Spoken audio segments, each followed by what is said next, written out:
There was a time when Earth breathed in silence. Long before highways, skyscrapers, or humans arguing about pineapple on pizza, the planet belonged entirely to nature. Forests stretched across continents like endless green oceans, and the real oceans shimmered with ancient life. It was the late Cretaceous, a world of giants, of creatures so extraordinary they feel like myth, except they were very real. On land, herds of triceratops moved beneath a sun that barely understood what winter was. These horned tanks wandered across plains lush with ferns and towering conifers, each footstep a quiet drumbeat on soft earth. Overhead, pterosaurs glided with wings wider than your living room, slicing through the sky like airborne sailboats. And ruling it all was the legendary Tyrannosaurus Rex. Thousands of pounds of muscle, instinct, and attitude. If confidence had a mascot, it was T. Rex. But for all its power, the Cretaceous was a world of balance. Herbivores grazed from forests that regenerated like green fire. Predators hunted at dawn, when the sky was painted gold and the air smelled of resin and soil. Every creature had a place. Every day had a rhythm. It was wild, dangerous, beautiful, and surprisingly stable.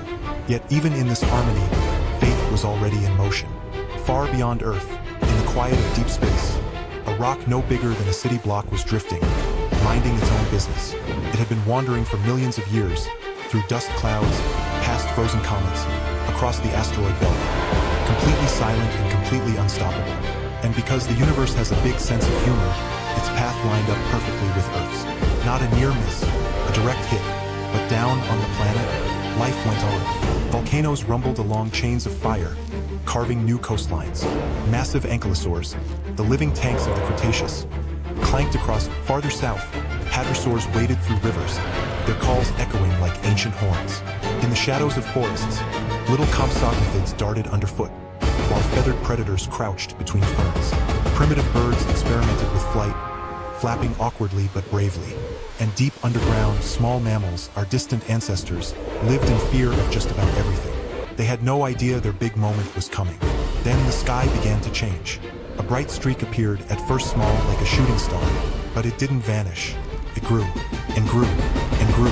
Birds went silent. Dinosaurs paused.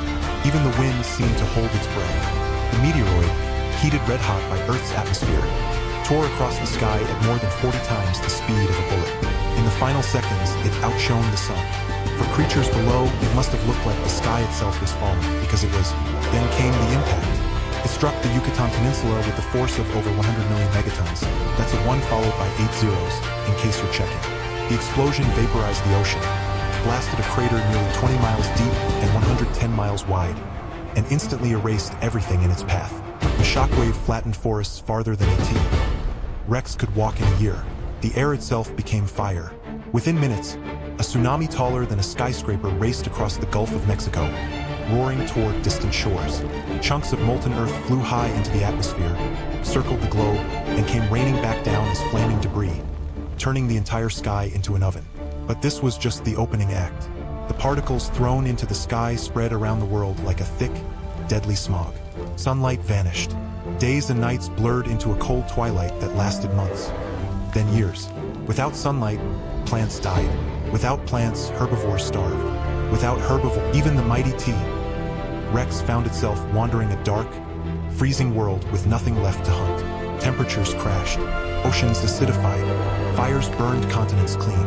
75% of all life on Earth disappeared. The age of dinosaurs, the age that had ruled for more than 150 million years, ended not with a roar but with a long, slow fade into darkness. But extinction wasn't universal. Beneath the ash and ruin, the small and the adaptable survived. In burrows under the soil, tiny mammals waited out the cold.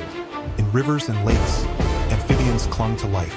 Crocodiles drifted through muddy waters, indifferent as always. Birds, the last living dinosaurs, managed to endure. Life didn't vanish. It adapted, prepared for its next chapter. And slowly sunlight returned. The clouds of death thinned. Rains fell and washed ash from the land. The first green shoots appeared in the blackened soil, small, brave, defiant.